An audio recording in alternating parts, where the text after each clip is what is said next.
Avec le choix numéro 16 de la première ronde, pick number 16 of the first round, le Phoenix de Sherbrooke. Oui, monsieur le commissaire. Alors, j'appelle à la scène Denis Bourque, président. Le MVP de la LHJMQ en 1993, Jocelyn Thibault. Stéphane Robida, administrateur. Gilles Bouchard, directeur général et entraîneur-chef. Charles Ménard, directeur du recrutement et conseiller aux opérations hockey. Daniel Paradis, assistant au directeur gérant recrutement et directeur du recrutement européen. Jonathan Deschaines, assistant au directeur gérant et entraîneur associé. Et Serge Beaufort, dépisteur. On parlait d'histoire de famille. Lui, Michael Lalancette, on a sorti une pas pire. On a fait l'acquisition au choix numéro 8 de Fenwick McLean à Terre-Neuve. Ouais. Imagine-toi que Gordie Dwyer a été échangé pour son père. Wow!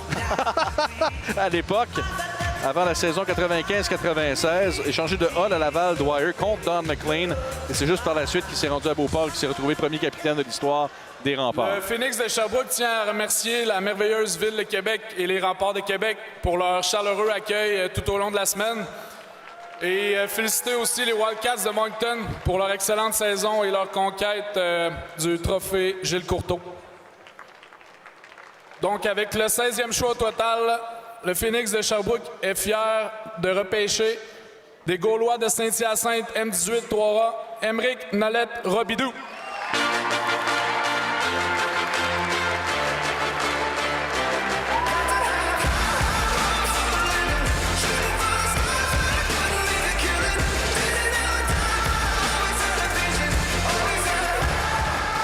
Bon, ben écoute, je te laisse le micro. C'est un joueur qui a évolué pour toi.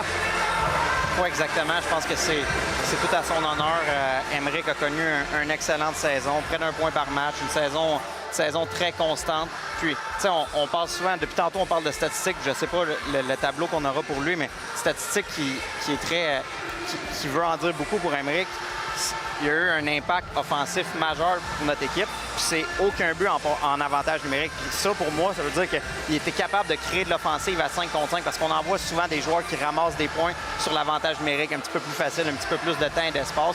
Dans son cas, lui, c'est complètement différent. Il était capable de se créer ce succès-là vraiment dans des situations à 5 contre 5. C'est un joueur avec un excellent sens du jeu qui anticipe, une excellente vision, un passeur naturel, un flair offensif. Je pense qu'il va être voué à une belle carrière au niveau junior majeur. Comment on développe ce fameux QI hockey? En s'exerçant, en regardant? Bien, c'est une bonne question. Puis souvent, il y a des gens qui vont se demander est-ce que c'est inné, est-ce que ça s'enseigne? Je pense qu'il y a un bout qui est inné. Les joueurs qui ont ce genre de QI hockey-là, comme Émeric, ils ont ça un petit peu en dedans d'eux. Par contre, on peut le développer, on peut l'aider à l'adapter, on peut l'aider à l'amener au prochain niveau. Puis, si on parle d'Émeric, c'était une de ses forces au niveau M18 3A. Comment il va être capable d'amener ça au niveau junior majeur, d'anticiper. Puis QI hockey, c'est d'anticiper, c'est de bien se positionner. La plus grande difficulté auquel les joueurs font face au niveau junior majeur, c'est la vitesse du jeu, le jeu physique, moins de temps, moins d'espace. Est-ce qu'il va être capable de faire ressortir cette force-là dans un niveau plus relevé? J'ai pas de doute. Dans un joueur qui a son talent, il est droitier, qui est très bon à l'attaque. Est-ce que ça devient un défi de leur enseigner de ne pas être trop attiré par la rondelle par moment? Oui, clairement. Puis tu parlais d'importance du jeu sans la rondelle, tu sais. Puis Émeric est clairement meilleur avec la rondelle que sans la rondelle. Il est bon pour ralentir le jeu, pour acheter du temps avec ses coéquipiers. Puis des fois, ça va finir avec une passe, mais des fois, ça va finir par un lancer. Mais au-delà de ça, c'est quand il n'y a pas la rondelle, on parle de QI hockey, c'est de savoir bien se positionner. On revient à ce qu'on jasait tantôt, mais d'être capable d'aider ses coéquipiers de sortir dans des situations qui sont un petit peu plus problématiques. Fait qu'on parle de sens du jeu, c'est pas nécessairement toujours offensivement, c'est sens du jeu défensivement, puis c'est avec et sans la rondelle. On voit ici Émeric est le plus vieux d'une famille de 4 enfants. Ça amène à avoir une certaine maturité, une certaine autonomie. Fait que je suis très confiant que sa personnalité et son bagage d'expérience qu'il a accumulé dans les dernières années va lui servir au prochain niveau. Tu sais, comme on peut voir exactement, c'est dans les 25 derniers matchs. Donc, on parle des matchs de saison régulière. Le parcours qu'on a eu en série éliminatoire, c'est plus d'1 point par match.